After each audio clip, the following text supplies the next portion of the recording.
नहमदुहु व नसल्ली अला रसूलिहिल करीम। एक सवाल हमारे पास आया कि दुनिया का सिकंदर आज़म कौन है? अमीरुल मोमिनीन खलीफा दोम हज़रत सैयदना उमर बिन खत्ताब फारूक आज़म रज़ियल्लाहु ताला अन्हु, या फिर द अलेक्जेंडर जिसको सिकंदर आज़म कहा जाता है। तो आज हम एक तज्ज़िया पेश करते हैं। ये जो एक अलेक्जेंडर है जिसको सिकंदर आज़म कहा जाता है, दुनिया के जो लोग हैं मुर्रखीन इसको अलेक्जेंडर को सिकंदर आज़म कहते हैं। तो ये 20 साल की उम्र में बादशाह बना था और 33 साल इसकी जब उम्र हुई तो ये मर गया। तो 10 साल के अरसे में इसने 17 लाख मरबा मील का जो इलाके थे फतह किए।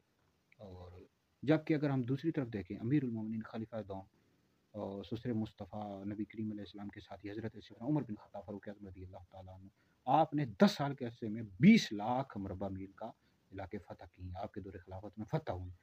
और लिहाजा जो सिकंदर आज़म है और सबसे बड़े जर्नैल हैं वो हज़रत सैयदना उमर बिन खत्ताब फारूक आज़म रज़ियल्लाहु ताला अन्हु, और आप ही सिकंदर आज़म हैं।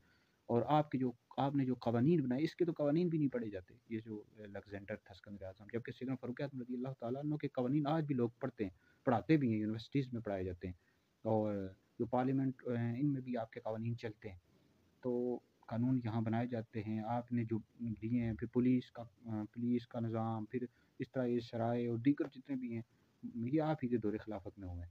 तो सबसे बड़े जो जर्नैल थे, सबसे बड़े जो सिकंदर आज़म थे, ये अमीरुल मोमिनीन खलीफा दोम हज़रत सैयदना उमर बिन खत्ताब फारूक आज़म रज़ियल्लाहु ताला अन्हु थे।